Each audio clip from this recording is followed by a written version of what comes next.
Love and light, folks. Love and light. So I'm glad everybody's still hanging in there with me. The further I go, right in front of my own eyes, I just come up with these revelations as I delve down this line of reasoning. Chapter, verse, C and V. What's very interesting about the C and the V is that 2 plus 1 is 3, which is the C. And 22 is the V. So this interweaving of the C to the V, it blows my mind. It blows my mind. Revelations indeed. C to the V. Man. I don't know what to say. But chapter, verse, 22, 21, the tarot deck, we've got quite the cipher on our hands here. So where I left off was talking about the three crosses and how the three crosses, the three retrogrades of Mercury, that is the wisdom that brings forth the zodiac. There were three wise men bearing three gifts. I mentioned that this is the amphora, this is the cup, this is the chalice, this is the receptacle. This is holding the gift of knowledge.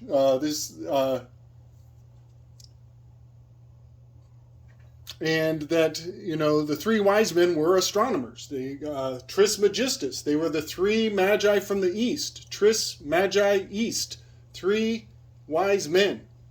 This all goes back to the secret schools and the ancient wisdom keepers of old.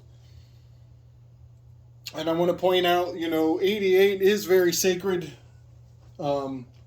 If you multiply 88 by 2, you get 1776. And 1776 is more than significant, as we all know. And I mentioned before, I know I'm all over the place. I know I'm really scattered here, much like the tower. Try to put these stones one on top of the other. 888 times 2 gives you 1776. And I mentioned that the MHT is, that's the first planet, Mercury, Hermes, but it also is the last planet, Pluto. 248 is the orbital cycle orbit of Pluto. And Pluto is about to express a full return back to its original location in the heavens, back to where it was in the year 1776. And guess when that happens? That happens in 2023. 223. 223. So far out. So far out. Folks, we're on to something. I'm not sure what, but we're on to something. Three-letter agencies. G-O-D. The CIA, the FBI, the USA, all these three-letter agencies. It's pretty far out stuff. So I just wanted to bring those numbers all into context and kind of give a little consistency through the scattered wisdom and insight that I was bringing forth before. I want to make a little addendum to what I mentioned before. I'm quite sure that my conversation with my fellow tarot enthusiast, I'm pretty sure he was saying Jupiter, the Wheel of Fortune card, is Ganesha. And I just want to remind everybody of the story of the three blind men. The three blind men who are analyzing the elephant. One holds the snake, one holds the tail, one holds the the leg and the other holds the tail, and they all agree that it's a serpent that they're feeling.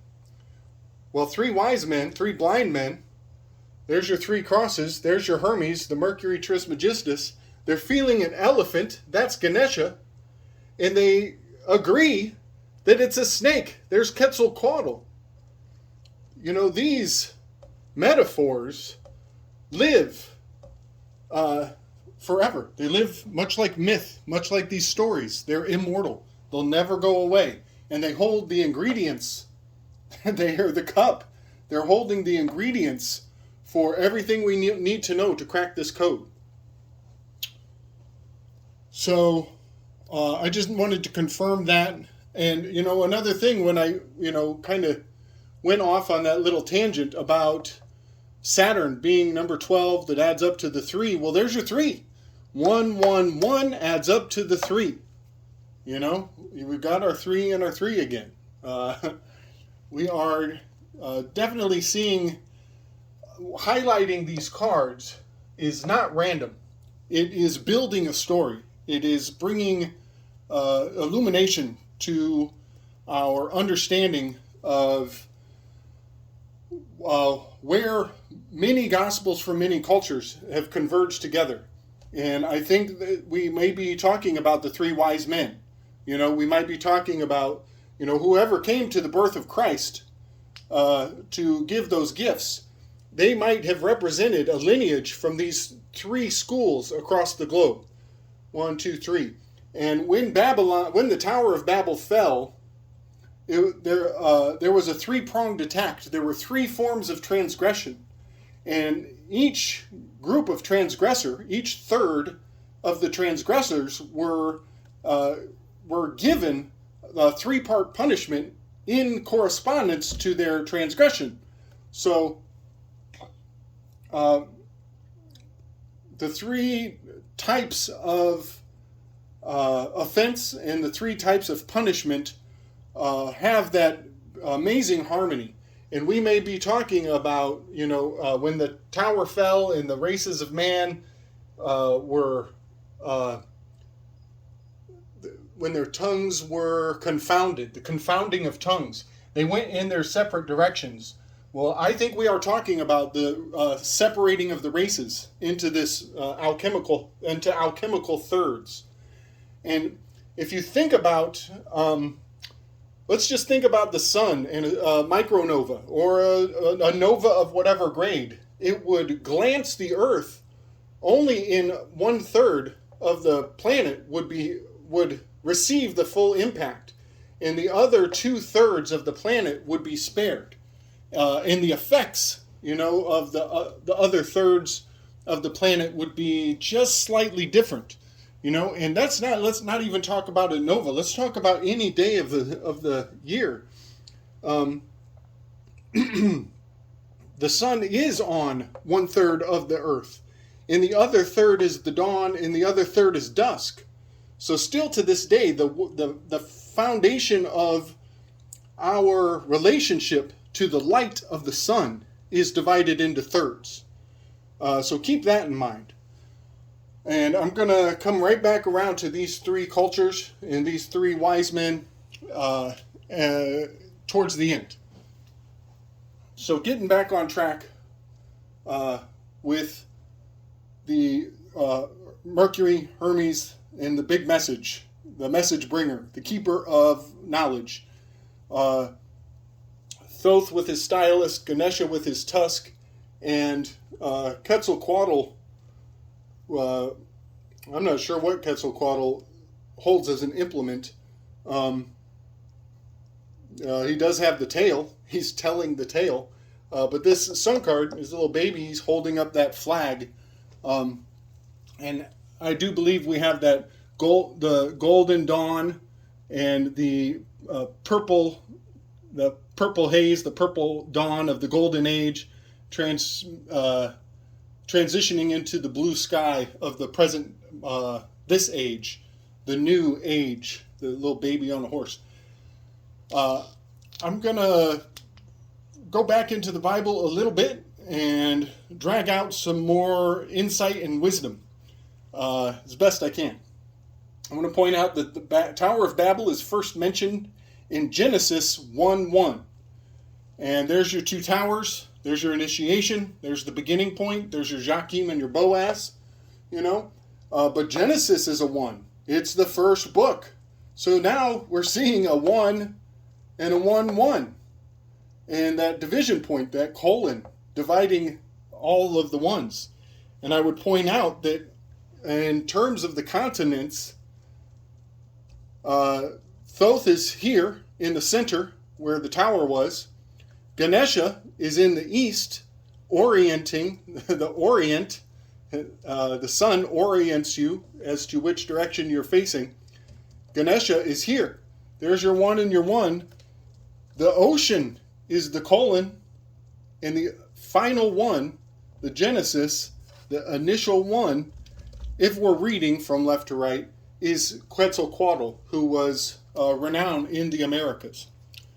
So I just want to point out that in Genesis 1:1,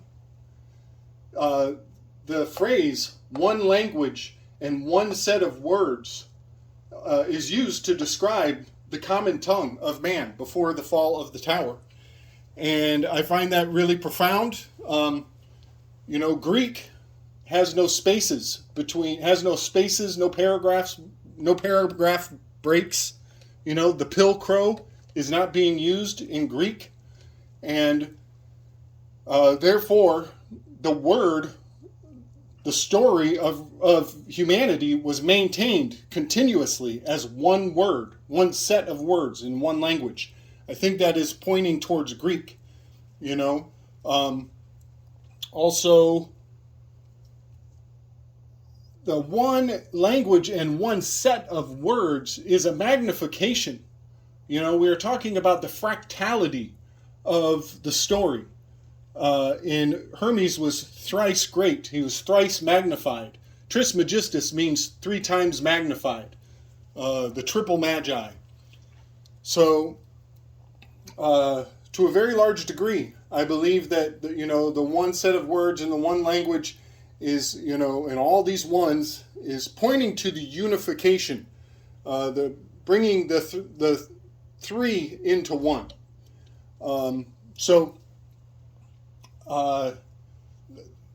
Like I said, Babylon, the tower, was a 3-part transgression. It had 3 corresponding punishments for each form of punishment.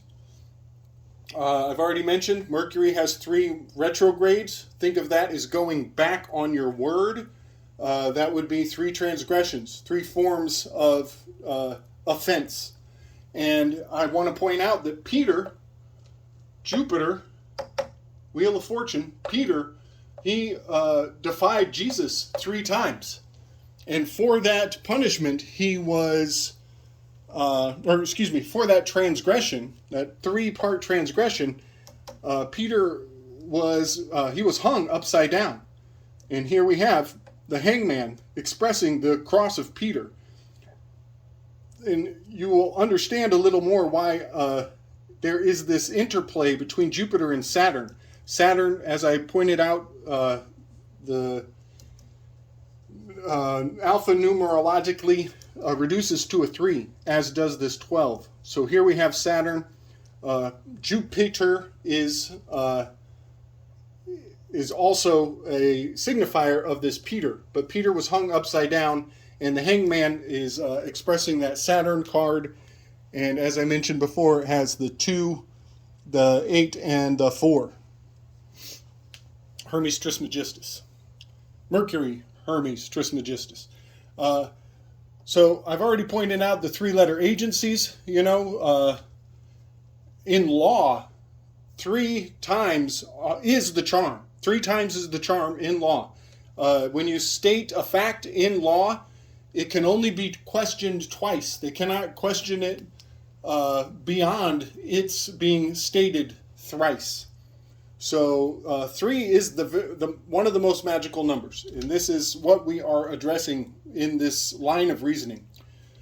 And now I want to point out, I want to bring it into a little bit of kind of a dark nuance. I want to, we've been talking about the castaways, the cast out, the forbidden wisdom, that which is not widely accepted.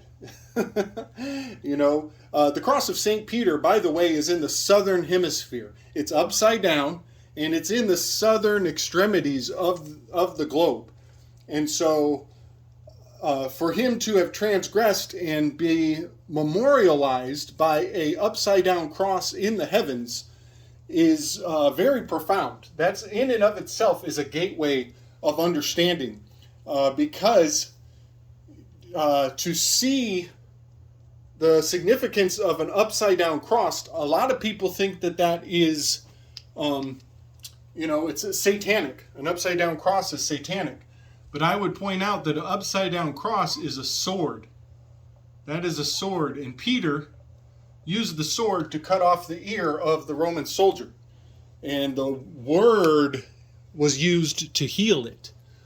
So there you have the sword and the word very closely intertwined. And I want to point out that all of our saviors, all of them, all of our heroes, all of our symbols of unification, all of them have been penalized, have been criminalized, had to face the written law. They broke the law. All of them, all of the heroes broke the law. I'm going to run down a list. And when you put this list into the context of Mercury, who was the king of thieves, we might be talking about Hermes Trismegistus and all of the heroes of all of the wisdom of all the cultures. They are all filtered through the eyes of somebody who has been vilified by the written law. So we have Jesus, the man.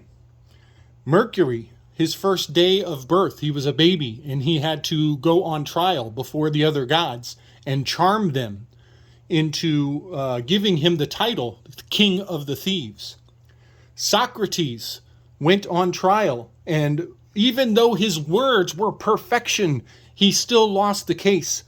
And he, to some degree, cursed the people who charged him. Ganesha was in prison. Cain was cast out for murder. Even Exodus, the story of Exodus and leaving the Pharaoh, all of these are transgressions, exiles. The gypsies, they were cast out. They were still in a perpetual state of Exodus. Even the Hyksos Exodus, before Moses. And the Tower of Babel, the story of the Tower of Babel was a transgression. All the resounding theme of all of these stories is punishment, penal systems, the Pilcrow, knocking everything down and starting over, the Tower card. And that is profound to me. I've done little videos in the past. A lot of people have probably seen the penal colonies, the PC, the pacifying, the peacekeepers, and I've been looking into the history of penal colonies. And all under the context of our greatest story keepers and wisdom bringers were vilified. They were put in the position of arguing their right to bring the truth. They had to struggle. They all went through that vilification.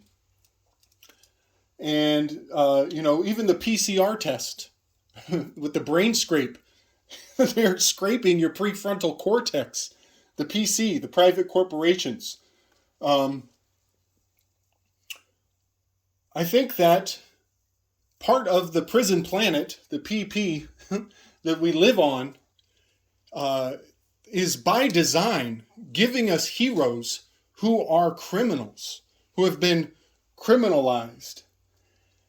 And I just want to point out, I've heard that if you are ever in a court of court of record, and you are making claims of the existence of God, that oftentimes, I do not know where this comes from, but I held on to it, and I'm sharing it with you. Oftentimes, the question, who is God? Define God, will come as a seeking of proof. You need to prove the existence of God. And I have heard that an acceptable answer in a court of law is to define God as the grantor of dominion. Grantor of dominion. I find that profound. Personally, I think God is far more than that, but it is out of this world that Court of Registry acknowledges the three-letter agency of this acronym, Grantor of Dominion. Something to think about, quite a bit to think about. The fact that this is even broken up into those three letters is some far out stuff. So I want to get into the history of penal colonies in light of the fact that these exiled castaways, so often their story ends with a promise to return someday. Oh, I'll be back. Don't worry, I'll come back. And so they're cast out, and we await their return for the wisdom to be brought back.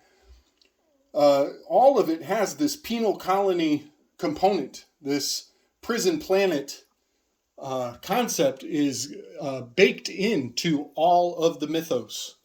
And in my research, I discovered that, the English, they sent their prisoners to America. The French used Africa for their penal colony. And Russia used Australia and also parts of Siberia. The extreme east of Russia was used for their penal colonies. And as I am looking at those three penal colonies, I see a 1, and a 1. Australia, Africa, America, even the Siberia. As I said before, 19 reduces to the 1. That's really something, isn't it?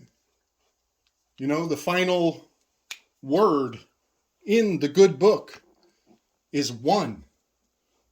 The ones, the holy ones.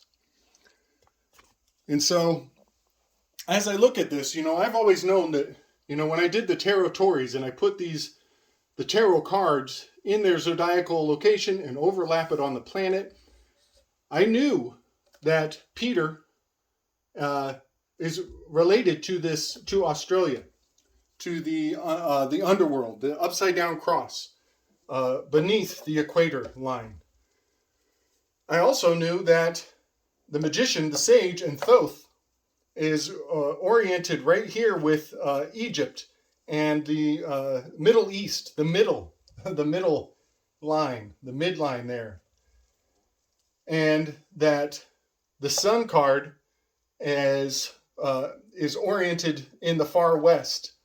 And I just find it profound that even in the context of Thoth, Quetzalcoatl, and Ganesha, it still holds true to that territorial overlay of the sky clock brought down to earth, the above consummating the below.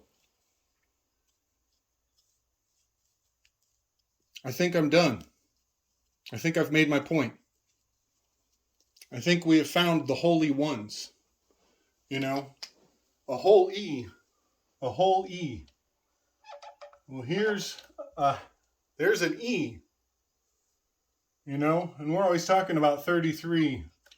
The 33, 3 to 3. Well, let's make the E, let's make it whole. Let's make the E whole E. Gives you an 8. The 33 is actually encoding the 8. That's the symbol above the magician's head, That's the infinity sign. I think I made my point, y'all. It's a prison planet. And our saints, our wise men, the keepers of law, they're transgressors. We're given heroes who have transgressed the written law. Mercury, the message keeper, the message bringer, is the keeper of words, the written law, the foundation of maintaining our history. We only know the past because of what has been written. And Plato would frown upon this. Plato frowns on writing. Plato accuses writing of causing forgetfulness.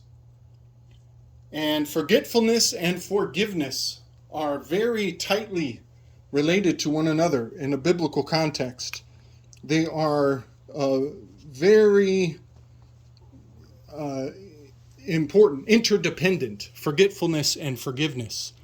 And being told to forgive is a good motto if you feel like you live on a prison planet, if you feel like you've been vilified or suppressed by that written law, and if you seek a way to rise above the oppression of the Admiralty Maritime Law that's holding you down. You know, the words of the Socratic wisdom of the Christ might be a good guidestone to show you the way to stand above the written law and live in the living word. I just want to point out, you know, we exalt the concept of oneness, you know, the monotheism, the Holy One, in so many ways. You know, anyone, everyone, atonement, at-one-ment. And then we've got this, you know, the universal one, Walter Russell. Much to know in these, you know, sacred, unifying forefathers. That's all I got to say about that, folks.